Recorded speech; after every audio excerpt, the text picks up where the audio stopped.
Alright, and we have now loaded into the next level, which is Museum. Now, in my haste, I forgot to kind of look at the exit gate, but we'll cover that in the next exit gate, I guess. There's some neat little styling here.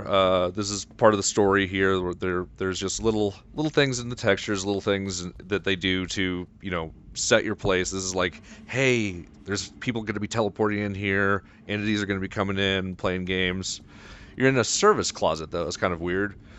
And, again, we've got manipulable objects. I showed these earlier, but I didn't actually talk about them. I played with the, file cabinets. But again, everything has to move to be a convincing world. You have to really you want it to be convincing. And again, though, this is reused props, right? We've seen this prop, we've seen this prop, we've seen those...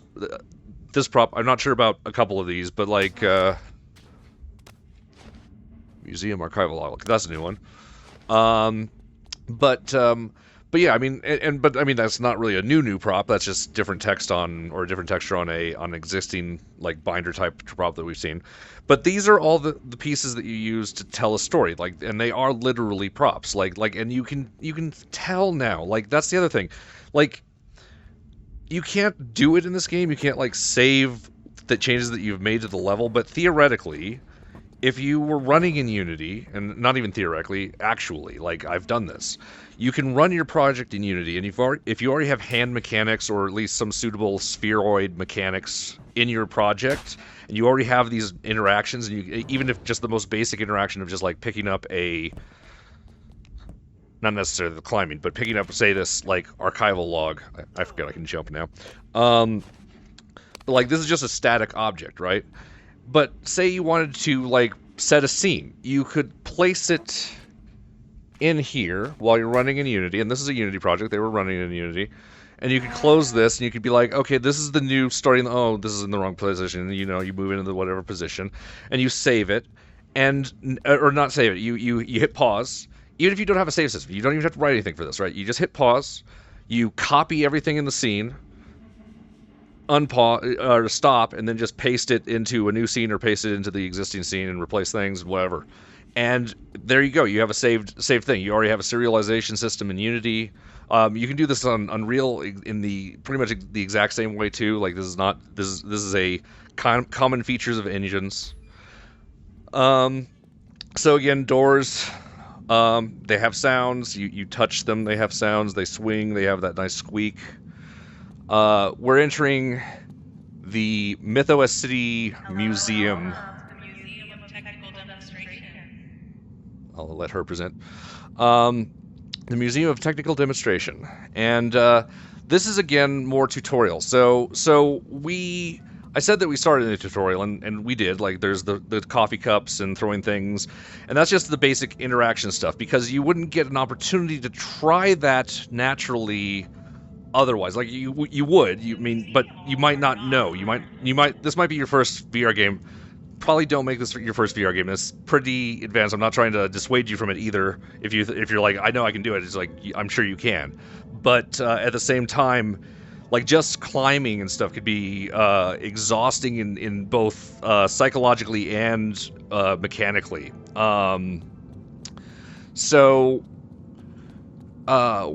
And motion sickness wise too for some folks, which is always a pain in the butt. So welcome to the Museum of Texture. Okay, so this is storyline stuff. Again, just use texture maps.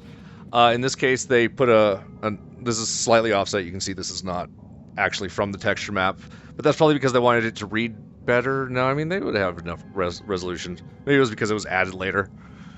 Oh, it's because they probably used it in multiple places and then they don't have to change the texture map. That might not be true either, because I think they all say different things. But in any case, it's separate for some reason.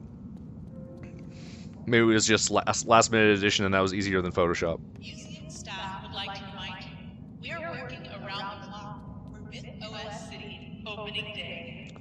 So again, storyline is being portrayed, but this is also where they portray how to play and stuff. You've got these little TV boxes that you can hit a button on, and you can watch them. But they're also physical. Like, this is, again, just a prop, but this is a rig now. It's a physics rig. It looks like just like something that allows rotation and springs back. There's also a sound in there, and actually that's a kind of maybe storyline-ish, or just, you know, coincidence, but it's a sound of a certain thing in the game. I really am not here to just spoil cool parts of this game, but so I'm trying not to. But it's really, like, I've played this too much. Like, I've put 120 hours into this game, and now I'm putting more. At the dawn of our virtual world, many early inhabitants found themselves limited by the primitive concepts of short-range board locomotion. So we have trigger events when you're going through places. Like, you can't see them, but I've been hitting invisible triggers and hot boxes that basically say, hey, when you go through here, play something on the radio. But then I also have player voluntary triggers, and these really operate in the same way. We're gonna set one up on the show, but basically what you can do here is you can literally have a little physics rig so it moves up and down, right? And once you have that portion, which that's the more complex portion, but like all you have to do is just have a collider and another collider just that is manipulating, and when they touch each other, you trigger the thing. And you could have debouncing and stuff too if you want to get really fancy, but yeah, and then the physical rig isn't that complicated. This one's just like probably a single spring joint. You can probably do this with a single spring joint. We will play with it and see if that's actually right or not. But yeah, more of these. I'm just gonna. But this shows you just directly how to play. This is the easy tutorials, right? But it's good that they have them. And they're very easy to just not pay any attention to. So this is very player options, storyline type stuff, and interactables.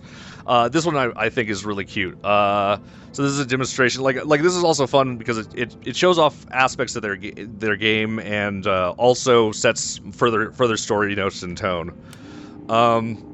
So this guy on the right here is in a pure virtual space, and he's just spinning right through it. And this is like, some VR games are like this. You know, you can just put your hands right through things. This is not one of them.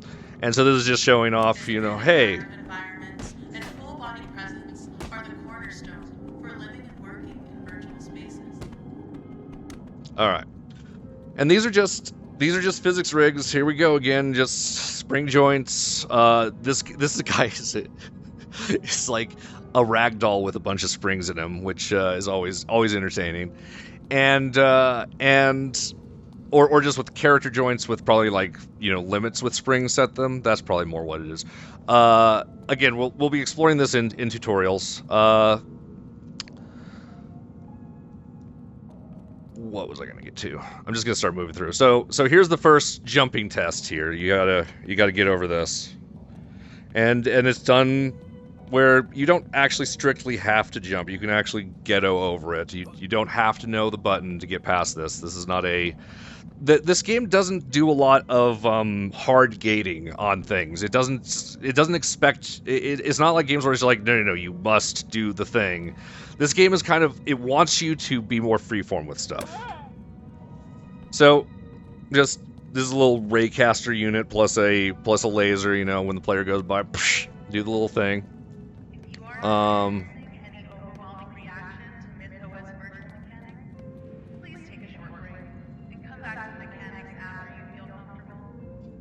And see, that was triggered on a box that was a little bit further in. It was probably about here, and probably extends just like through the edge of this. Like, just, that would be the easiest spot to put it at the very least. And it might extend out a ways too, just to make it safe. You know, you never know with collision. Sometimes you want it to be really big with triggers and make it just obvious that it's going to work and that the player's not going to get around it.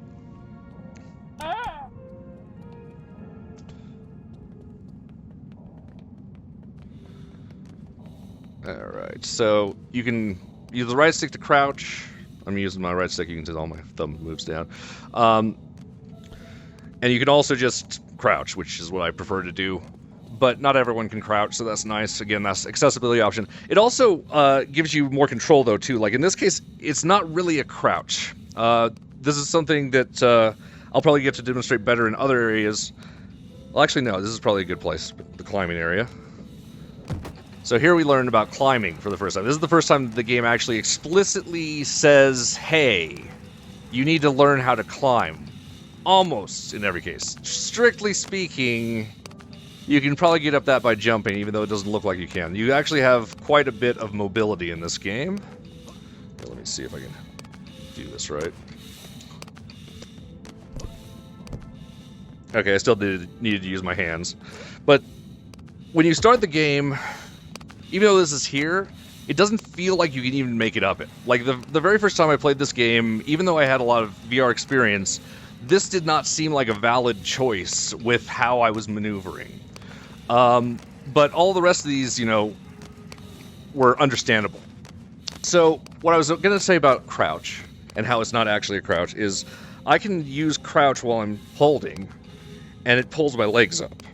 So it's really not crouch, it's really pull your legs up. I guess that's the same thing, isn't it? It's just, I usually think of it as getting down, but it really, I guess, is either way. The crouch pose is, at least. But yeah, we got this monkey bar, and we also have this, like, a little automatic one. This area also probably functions somewhat as a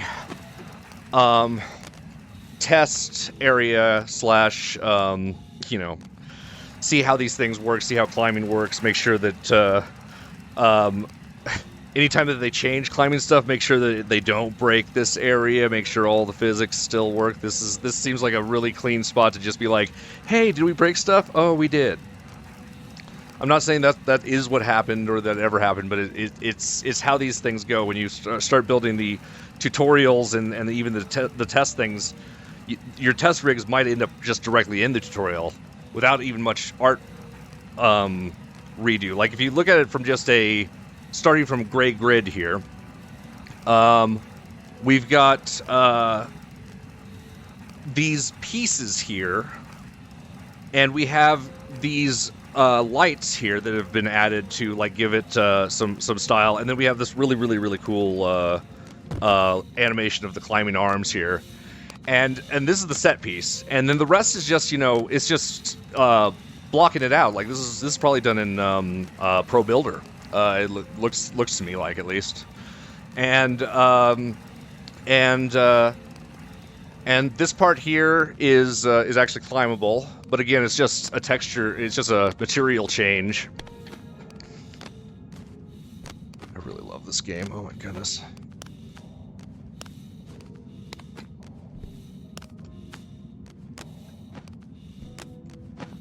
Alright. So we got these save points. These weren't in the first version of the game, and they actually got raked through the coals on this one, because the levels in this game, they don't take a long time to beat once you know how to beat them. But when you don't know how to beat them, or when you're like slowly going through them, they take a really long time. And the first time through, gamers were really engaging with the game kind of differently than I think they expected them to. And so it resulted in a lot of frustrated people because there were no checkpoints in the levels. Like, basically, you had to beat the level. Excuse me 1 second, I just have to hit buttons.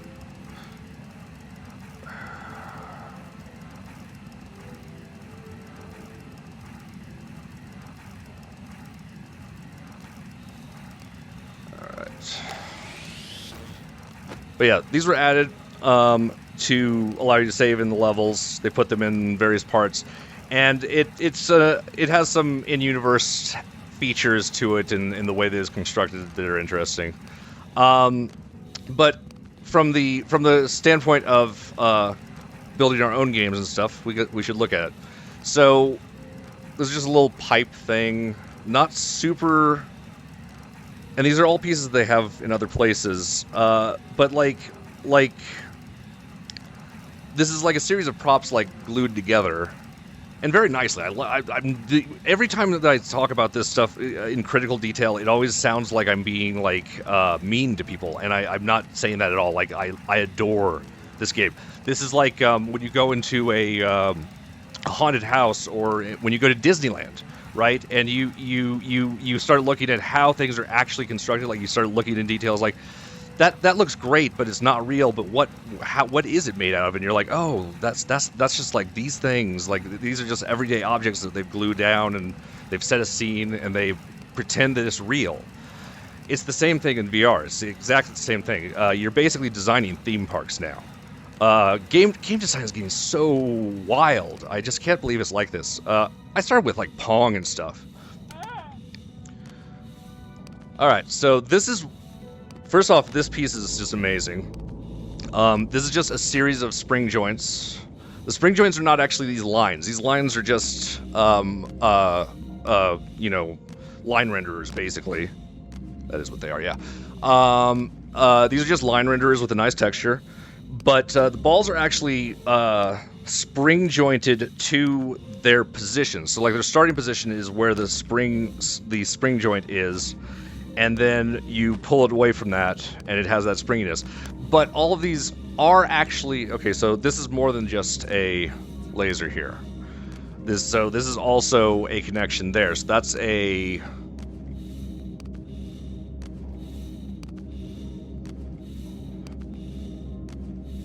I'm trying to determine if it has. So it looks like it has pull.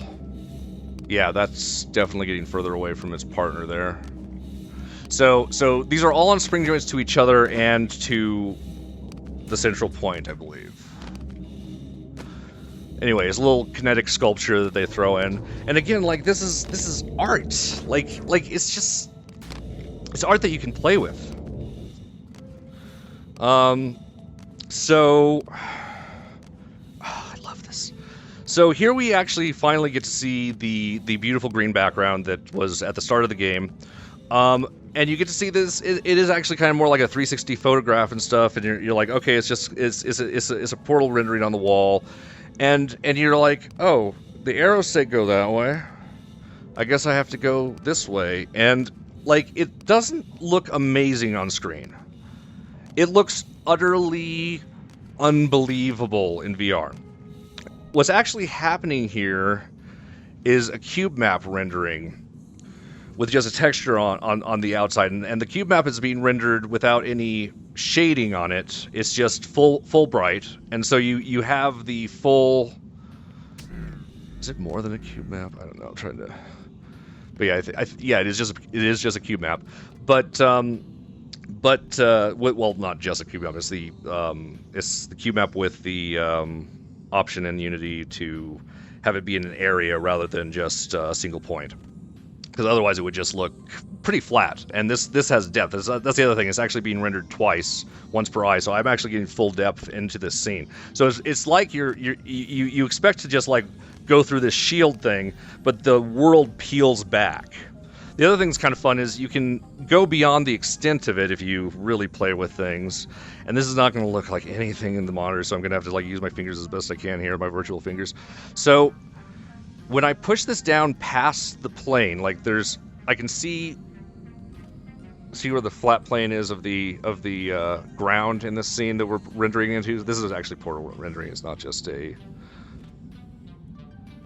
I don't know. It is just a shader. Oh yeah, that's right, because it goes inside out. Okay, that's cool. But anyway, when I push it through here, it gets really weird optically. Like it's one of the weirdest effects, because this thing is still on top, even though it's clearly occluded here, and it's even like, I don't know, it looks like it's bending and stuff. And again, it's probably going to look like nothing on a screen, but it's very trippy and very interesting, and we're going to have to look into recreating this at some point, although this is going to be way later. So we have so much physics rigs to do before touching rendering stuff. More toys, more things to grab, objects.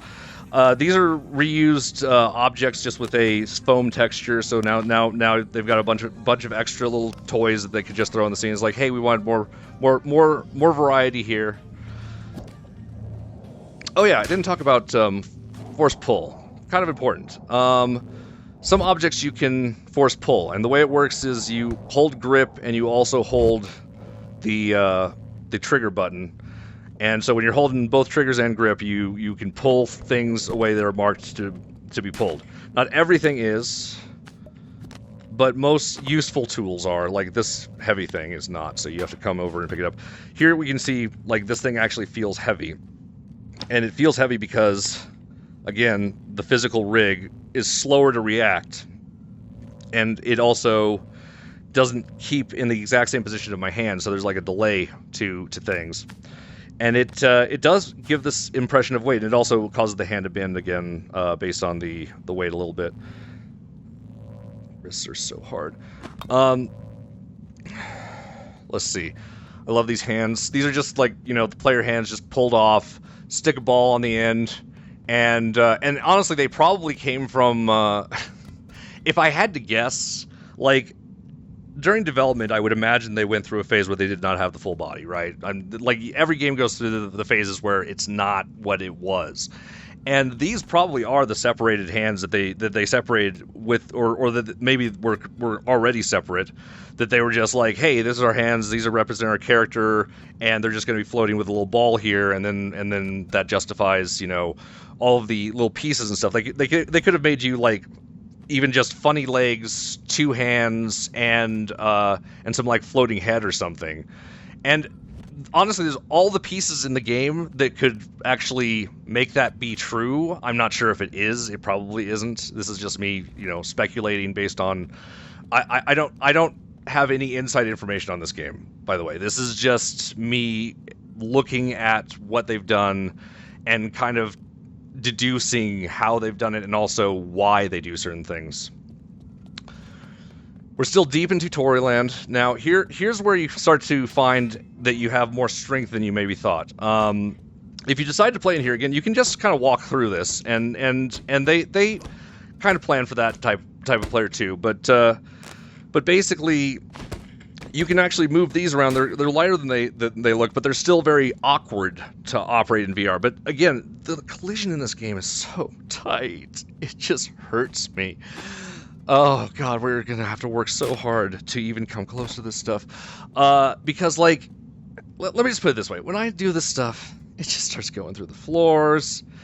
It starts going through my hands. It knocks my player around. And like, you want it to knock the player around in these type of games a little bit, but you don't want it to be like unexpected or stupid or nonsensical, or at least nonsensical to the degree of the simulation that you're doing. And here we've got like moving multiple objects at once, and it's just clean.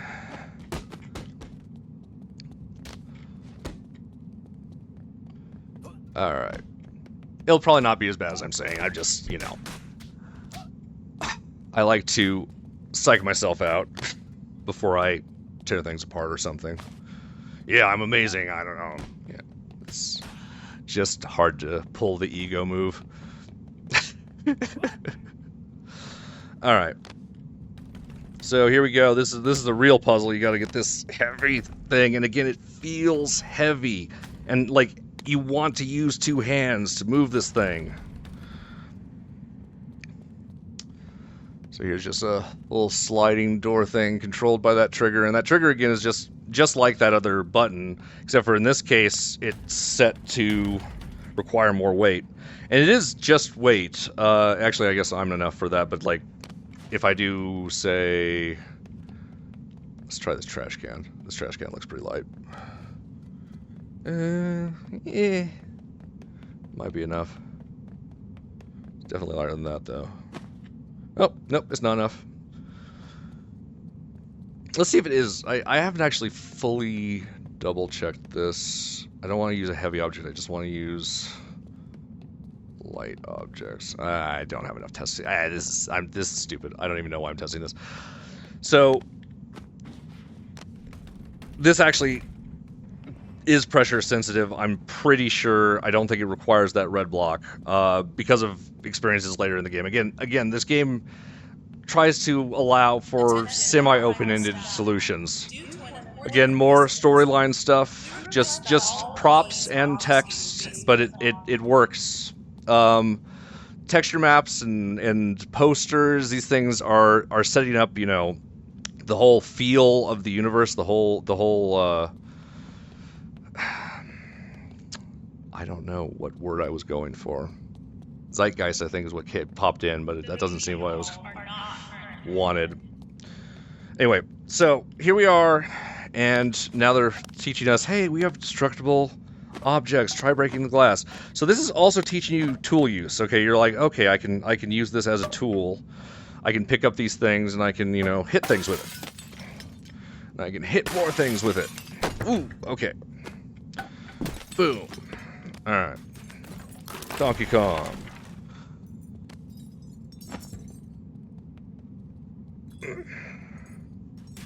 Gotta cut myself.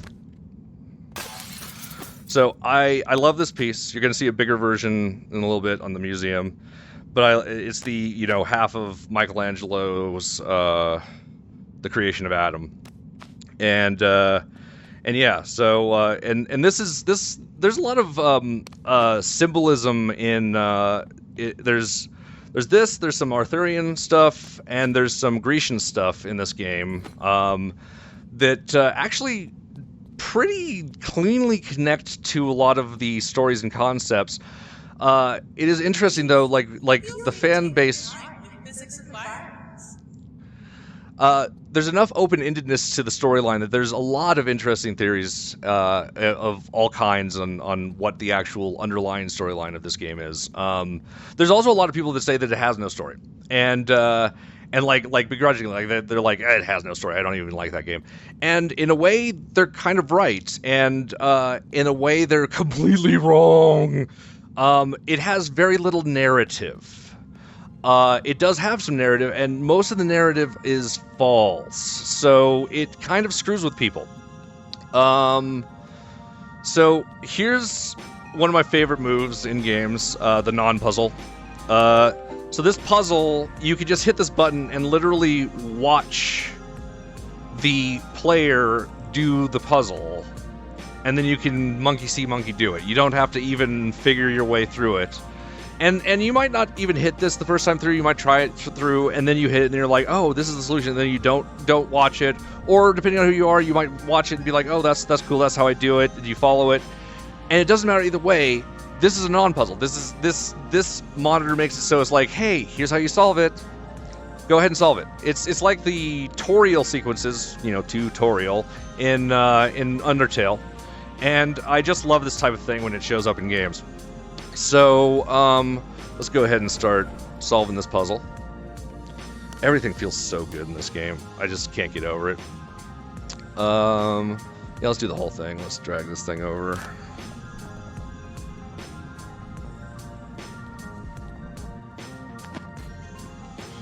And I will show some open-ended design here too, but let's do it by the book first. So here we go, some more rigs. So this is like a motion-constrained rig that just, so this is just like rigid body attached to the scene or to anything really. It could be another rigid body, but it's not. And then,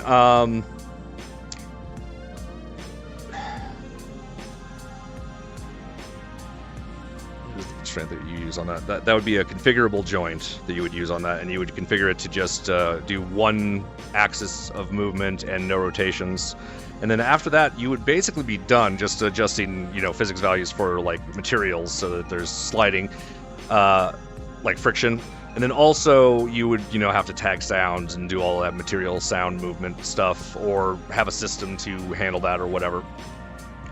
So here we go, we moved this piece up earlier by unflipping something.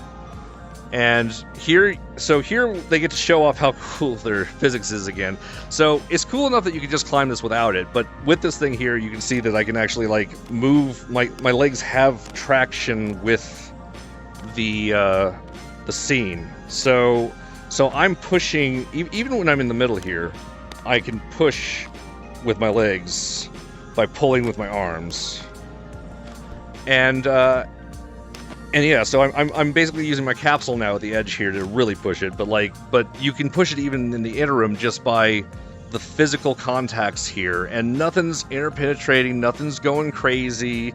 I'm not saying it can't. It does happen in the game, and it's amazing how much people complain about it. Considering, again, so good. Jumping. So kind of crouching and jumping gives you a bit of an advantage. Ooh, catch it! Ah! Yeah, I'm amazing. All right. So again, so I'm pushing my body up through the colliders on my hands. I can't actually grip this material, but just having the colliders there is enough to push your body off. Now they are a little slippery. That's the reason I had to kind of scramble. But then it feels like you're actually scrambling for it. Like there's wins there that they had just by, like, I feel like it feels really good. Some people think it feels janky. I don't know. Those people just don't make things, I don't think. All right, so we're gonna lock this in, and that's the end of the puzzle right there. That said,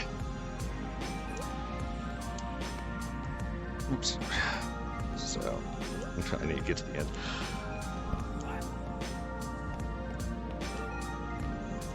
So that said, so here we go at the end of the puzzle, jump across, yay, you hit the button.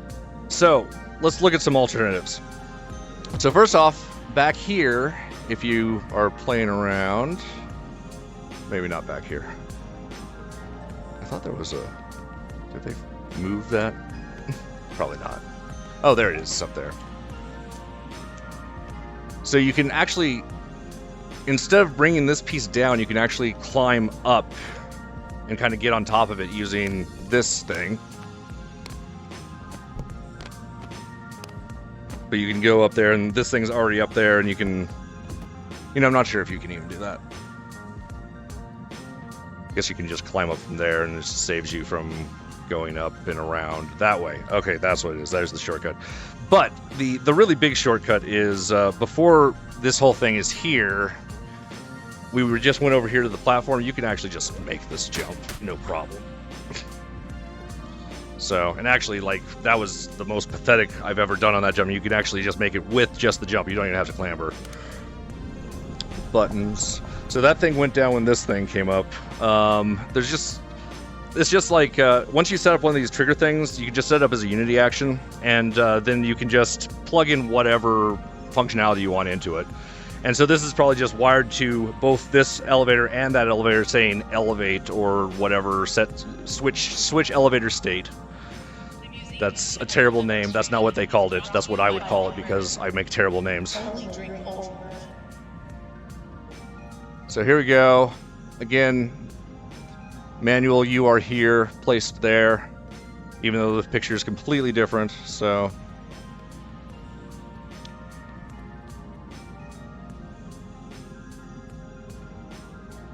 and is this the same one? Yeah.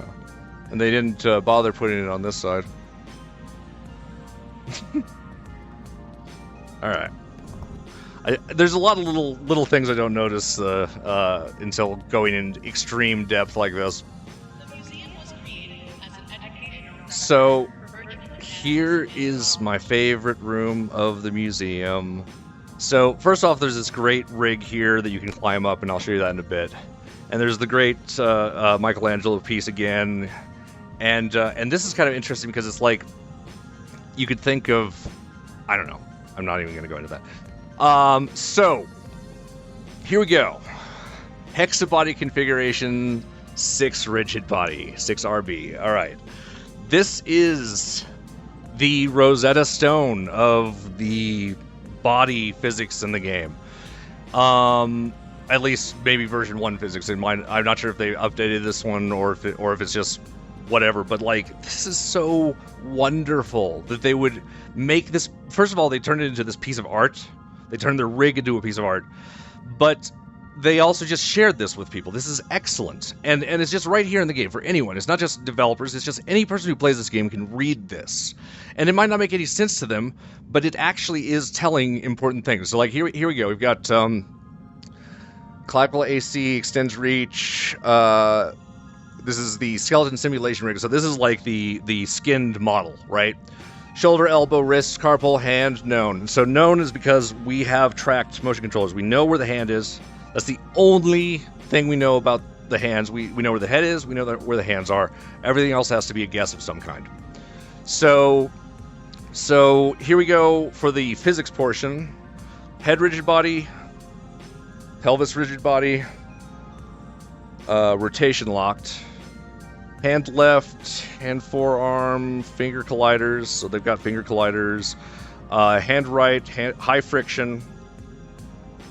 Jerk, jounce, locomotion, realistic acceleration, locomotion sphere, 0.2 meter radius, high friction. Actually, I think my sphere is too big.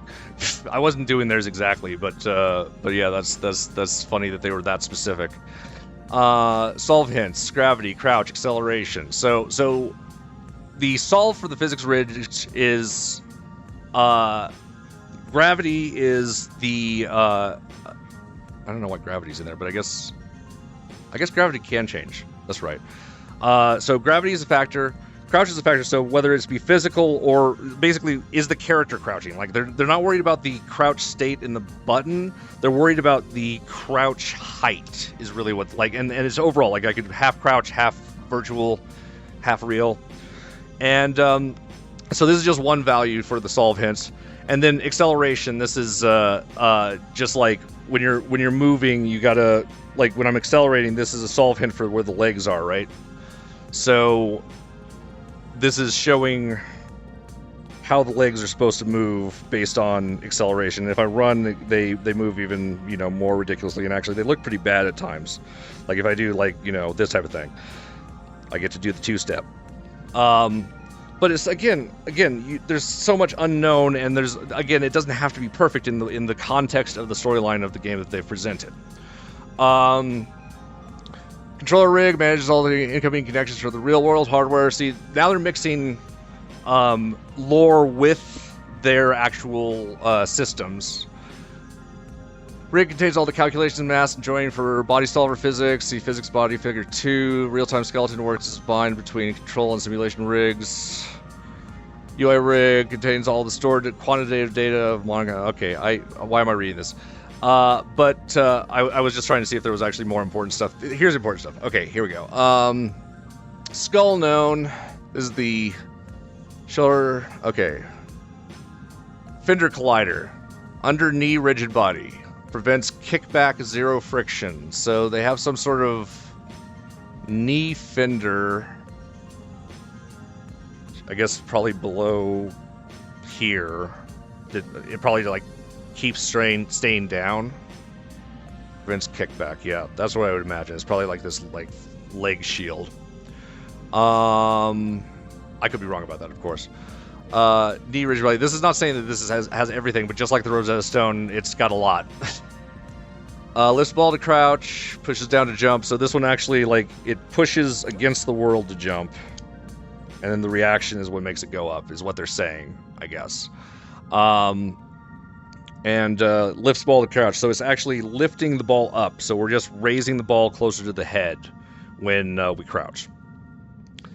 And solve hints, shoulder ROM, wrist ROM, W ROM, and gravity and spine. So ROM is rate of movement, maybe,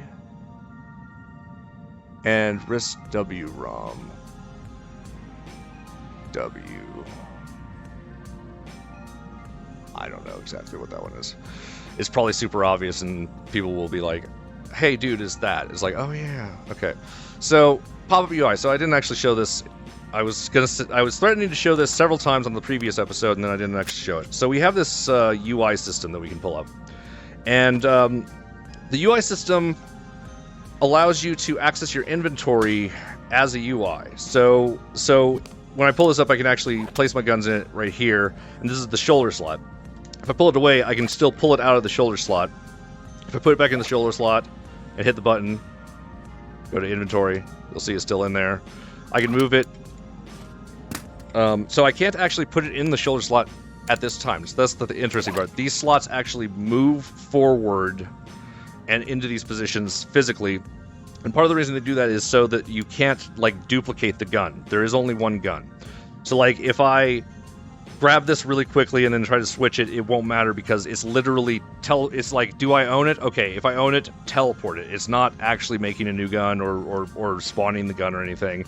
When the menu goes away, the gun is actually still behind me on the shoulder somewhere, or at least it may be invisible, but it's still there as an object. And same and then there's places where you put it on the body, you can actually see this on the body. Like if I put it in the compartment there, in the holster there. Losing my words. It's late. I probably shouldn't have done this late, but it's been fun. Hopefully it'll come through as fun for everyone else. So, physics.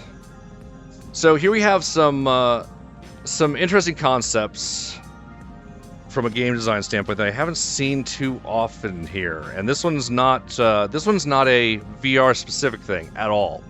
Actually, a lot of this isn't VR specific either. You can do some amazing stuff with character rigs and make your characters more reactive in your games. But here we go. These guys have ammo as a collectible.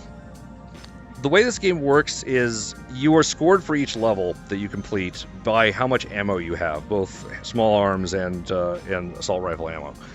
And you can, anytime that you use ammo, you use ammo.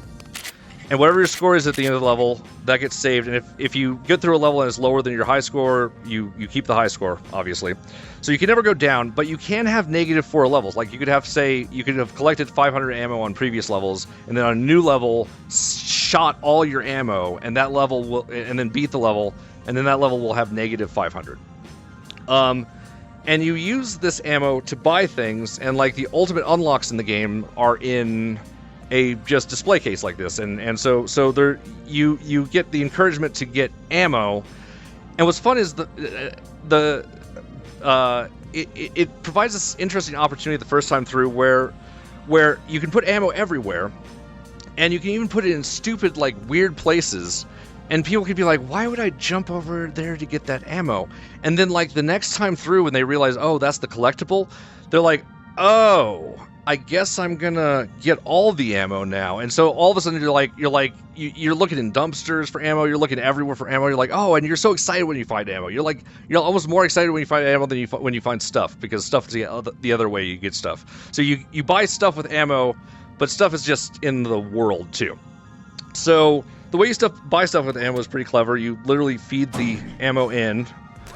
I can overfeed it if I want, and then you can like hit refund to get your ammo back. And again, I can show you the. This is a good example for. So I can pick it up with my hand. I can force pull it, and I can also just roll over it with my 0.2 meter physics sphere that actually is well, maybe not rolling. I don't know if they're rolling it or if they're because if they're rolling it, that would be. Yeah, I don't think they're rolling. I think it's just a high friction sphere. I could be wrong. All right. They certainly roll on some of the enemies. There's some enemies that also let you kind of explore how their rigs work. So here's how you collect things in the game. You throw them in the recycler. You find physical objects and you collect them. You can't collect everything. Oh yeah, ammo. Something else that's very interesting. Because ammo is a collectible, because it is scarce and important, they made it so it's really hard to lose. The only way you lose ammo is when you cock the gun, you lose a bullet because you've put it in the chamber that's already considered spent. And then shooting bullets. So that's the only thing that do it. If you pull a clip out and throw it, pull another clip out and throw it, you can just do this forever. I mean, they'll disappear and stuff. But that's because they didn't want you to just like fumble the bullets. Like you're gonna fumble in VR for a few times, especially if you're fresh on this stuff. And so if you fumble, you haven't lost progress. This is to save you from losing progress.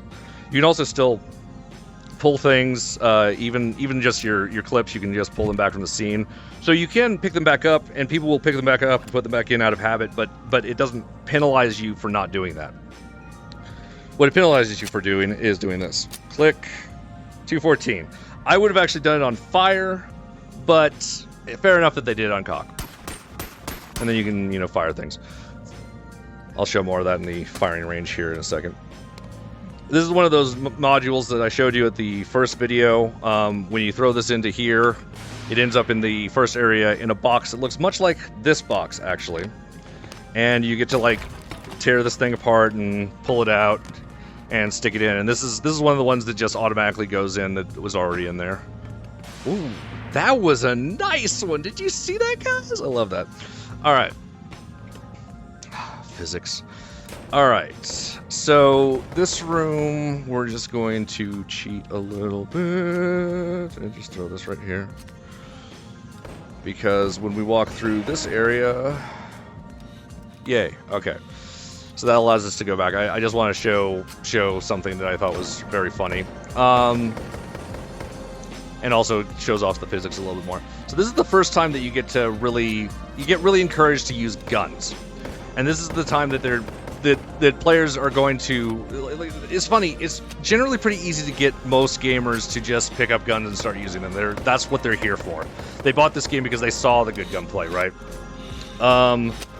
So naturally they just put a lot of different guns here. You can play around with it. Now these are just physics objects, so that's attached to a spring joint.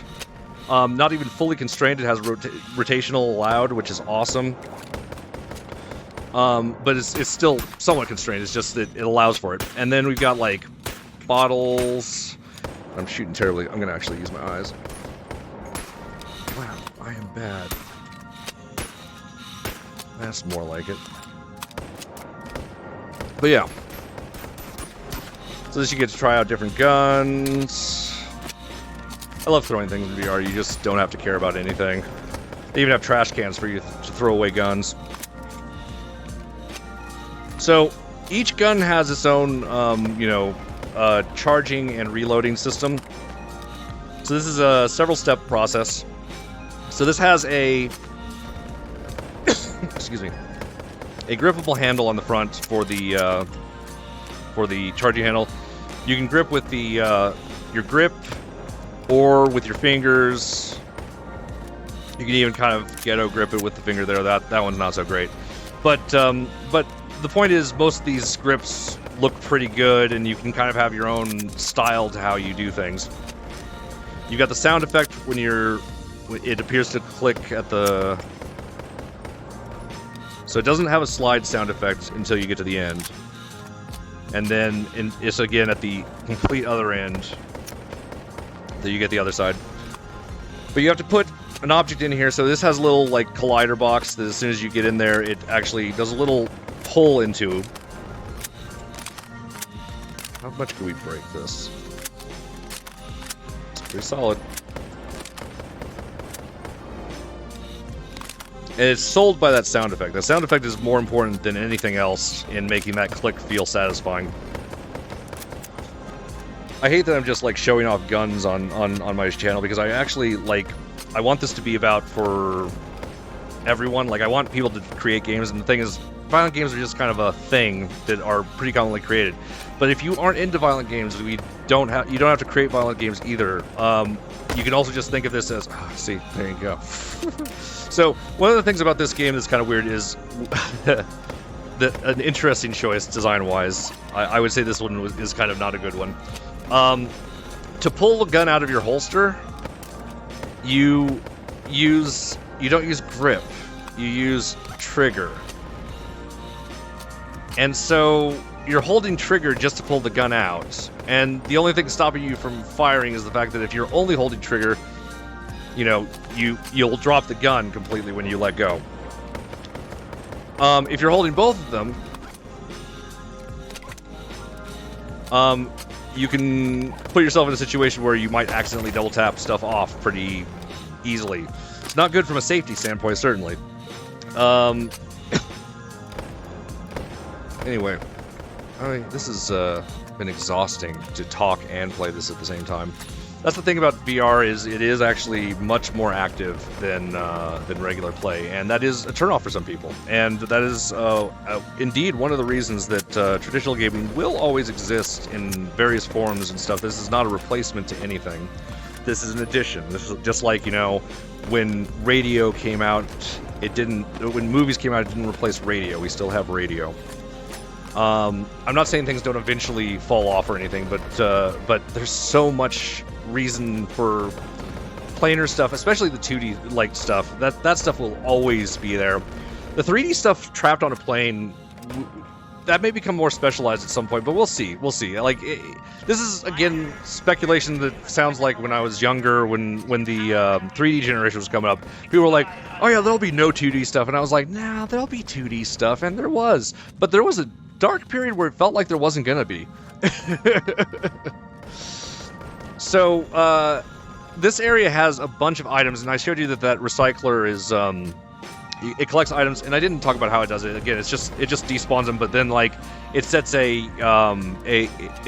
flag in their save data, or just in say they actually use save data, I'm pretty sure, but you could do player prefs and just say like player prefs collected axe or whatever, axe collected or whatever, and then or claymore or whatever.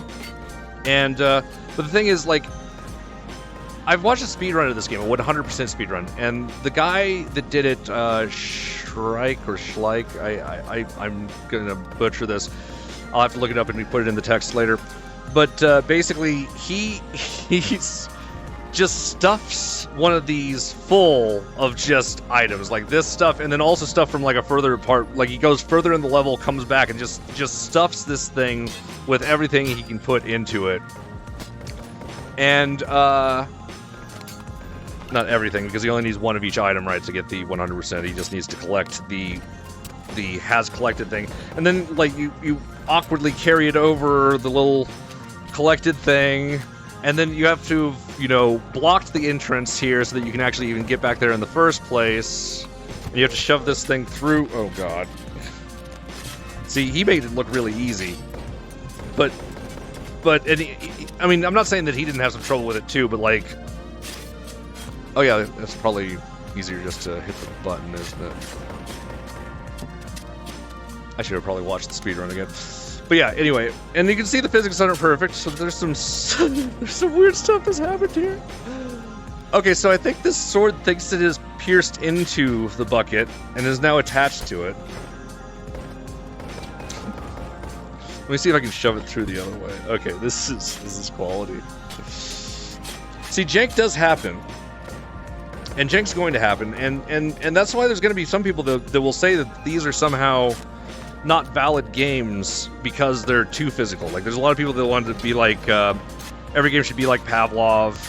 And the key is, every game shouldn't be like anything. Every game should strive to be what it wants to be. Pavlov has wonderful play control. And it just has the hands just right where you put them. Like, there's no delays, there's no physics jank, but you can't touch anything. Like, you go through everything. So we also have some clever little ragdoll dudes that you can like practice beating to death with your weapons and stuff. I'm going to be minimizing violence on this, not just for the show, but honestly because I kind of consider all these guys in this game friends now, so it's kind of hard for me to like just be bullying them. Even these guys I don't really want to bully. They're kind of cool. Again, sculptures, like these are little like, this is a museum, and like, I just love all the little pieces that just make a great game. And again, this is the head fake, right? This is where they're trying to show off how much of a game this is, rather than how much of a world it is. This provides contrast to when the game starts to change. And this area here provides some contrast too. I really love this. By the way, you probably can't read any of this because the glow is really weird on the monitor for some reason. It's very readable here. This talks about void energy and like basically the building blocks of kind of like this universe. We had a small cut, but I'm still here. I did actually sleep in between the previous cut and now, but here we are. So raffle day. So this just contains a little key thing.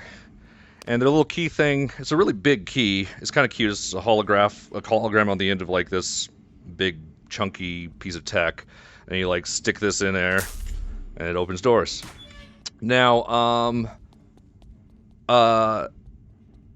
there's another one of these symbols here. This one actually means danger on the other side. Again, like the symbols were labeled, maybe not this one, but a lot of them were labeled in the first version of the game. So players who first played had kind of a lore advantage to people who played later. And I think that's kind of an interesting choice. Also, though, these symbols are also shown in Duck Season, which is Stress Level Zero's first game. Stress Level Zero is the people who made this game, and that game actually has very deep connections with Boneworks, and this is very much, in a way, a sequel to Duck Season. But yeah, so I don't really know why this one says that there's danger on the other side. This is one of those ones that's probably storyline based and one of those things that you can speculate on. But like, there's nothing dangerous that happens in this level. So here's another thing. You've got some player choice here. You can either go into the exhibits of advanced physics here, or you can just go straight to the gift shop down here. And there's got another key door there that you can. There's a key that you collect on the table. We're going to actually go through the advanced stuff because there's some fun stuff in here. First off, there's this little mini game. So this is a device that you hold, but it also has a handle, and it manipulates a little ball that's trapped, a little thing that's trapped inside here. And yeah, it's actually it's a fun little mini game. It's all based on your orientation. So like if I push up and then turn, he starts turning as well. So it's based on whatever direction this is pointed, as long as it's off axis here. So like the amount that it goes is based on how far you take it, but the direction it goes is based on the actual literal vector that you're pulling it. We can see how to set something like this up. I definitely want to do remote control toys. This is going to be something we do. And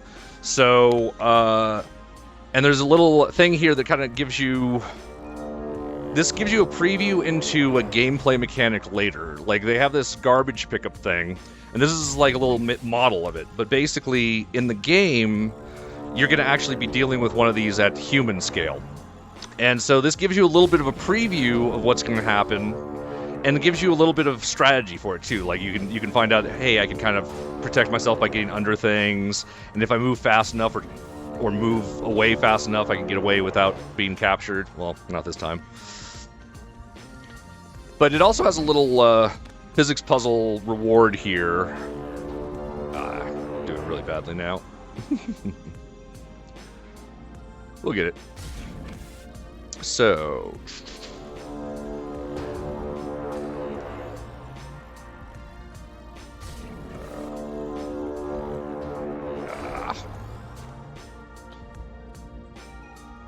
Anyway, you can go through here and push this thing, and that gives you a reward that falls down here, and then you can collect it. But yeah, it's just a little mini game. But there's also one more little thing. It makes a noise similar to that noise that you could barely hear in the monitors.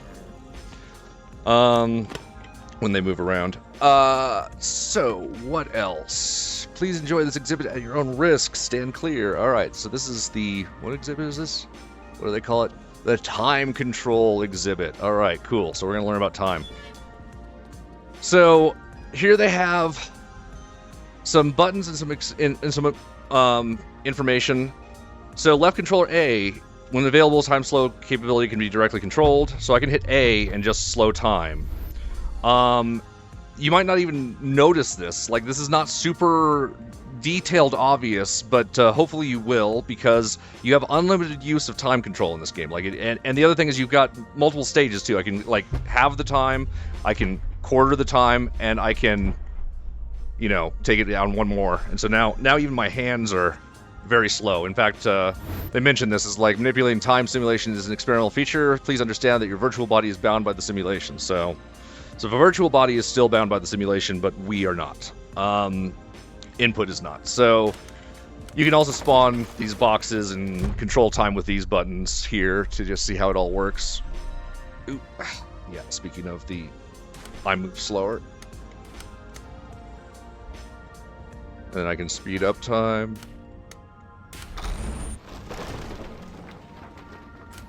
Also, more pipe motif.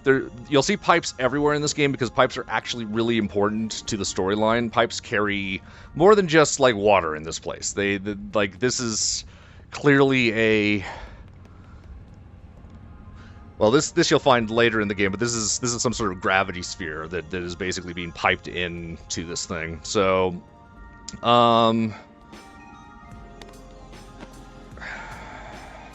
Can't really show you grabbing onto those things right now because I don't have the tools for it, but it is fun to grab those things. You could also there's a lot of places that are technically gameplay areas that you can't access until you have certain unlocks. I do feel that that from a design standpoint, there is one thing that I think is a problem in this game. Not a problem, but like, not a disappointment. I don't know. A thing is a thing. Basically, all the unlocks are at the end of the game, and they're all unlocked by getting ammo throughout the game, and you don't need any of the end-game unlocks to get all the ammo. And that's my only lament, is I feel like the unlocks should have been part of the main storyline, because moving around with the unlocks is very fun, and there's no story reason to use them after getting them. It's just for play. That being said, the play is very fun. As I said, there's tools that you can like climb on walls and stuff, and with those tools you can actually like hang from these rafters and stuff. I'll show that in a future video, but I want to actually just kind of display as much of the game in kind of the way that it's displayed first, and talk about what's there before we start, really digging into it.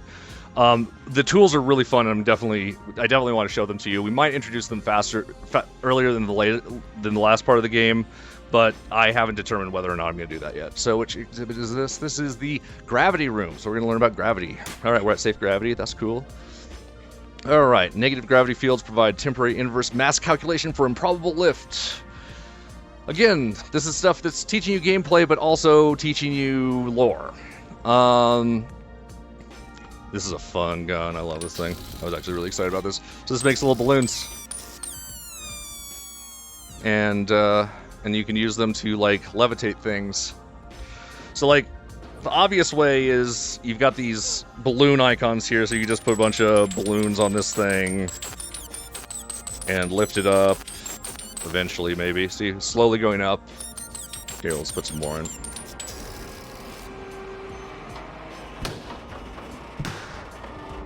So these can be moved, they can be popped with enough impact. They can be popped by lasers. And I'm gonna start falling. Fun stuff. But you can also attach them to yourself. Just directly if you want to. Let's see if this works. I'm gonna try jumping. Oh yeah, there we go, I'm floating. Whee, balloons! I can attach balloons to the balloons, yay! That's not working as well as I hoped. Oh. I guess the balloons pulling the balloons aren't helping as much as the balloons pulling themselves.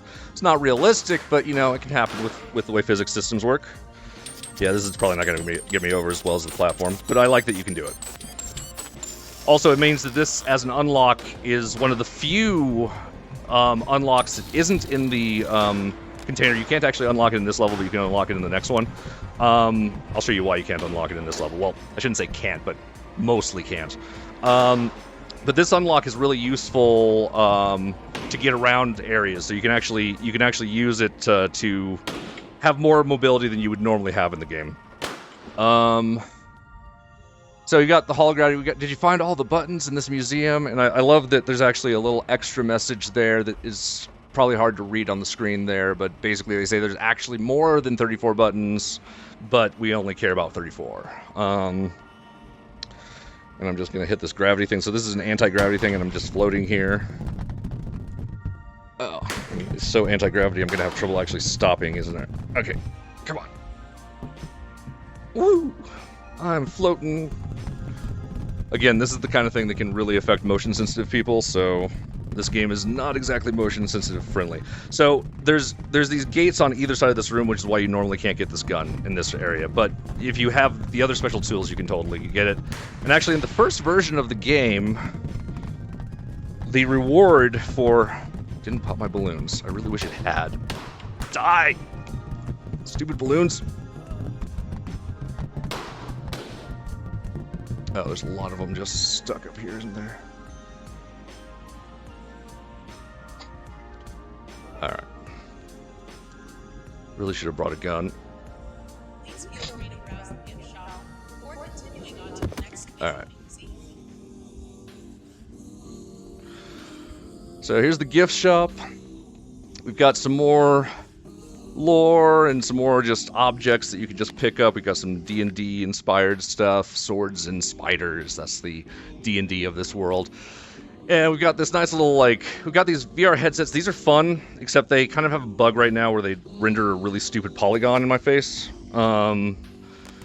This wasn't always there, unfortunately, but it now is really hard to... Man, it's worse than I even remembered. Anyway, when these were working, and maybe they work on other people's machines, maybe it's just specific to my setup for whatever reason, but when they were working, you would see the, grass field, and you could actually move within there. And what's fun is, you're limited by the movement in your virtual space around you. Just like you're limited by the room of your real space around you when you're playing with the virtual reality. So, like, virtual reality has double limitations. You're limited by your physical world and limited by the digital world. But the digital world also reduces some limitations there too, just because of I don't know what I was gonna say. Anyway, more stuff, more just things to look at. Some of these are collectibles. A lot of these headsets you can take and you can put them in the collector if you want to. This is a little night vision goggles thing. And yeah, we have like the official mascot of the game, good old Apollo here. Noodle swords, all sorts of fun stuff. All right, so we're finally at the end of museum. I'm just gonna walk through here, and this is the last place before going to the next level. And the next level, I'm really tempted to just jump in right now and just start showing you the next level, because the next level is the first real level of the game. But as I kind of want to keep this just to a single part here, and because that level's really big, like I might even have to break it up into 2 videos. When I say it's really big, I mean it's not huge, it's not super, like, it's not like a world-sized thing, but it's big, and there's options, and there's a lot of places to go, and there's a lot of things to see, and so I want to show it, and I'm going to spend some time. I mean, I spent more than an hour on this museum, and there's basically nothing in the museum. Like, the museum is filled with a lot of information, which is super important for the storyline and super important for gameplay onboarding. But it doesn't actually show you the world. Like, it's less of the world than even the previous level before it. I hate these. Just want them gone. Anyway, I just don't like that the rope keeps going in front of my face. So that's the end of the video. How are you guys doing? It's been a while. I know I haven't been doing videos much lately, and I want to change that. I want to do a tutorial today. We will see if I hold myself to that, but I'm going to try and get a simple tutorial done so that we can actually get some VR stuff going and have all the setup ready and be ready to do cool projects based on all of the various things that I've promised to do in this, based on the little pieces like the switches and the levers and the remote control toys, and there's a lot of systems that we're going to try and emulate because they're very common in VR games, and hopefully it'll go good. I hope everyone's been having a great life, and I will be seeing you guys a lot more again, I swear. I know I've said that every time when rebooting things, and it probably gets old as well. So my apologies for the people that this message has gotten old for. I do feel more together right now than I have been for a while. So thank you very, very much for watching, and you guys have a great day. I'm just going to jump down into the loading screen.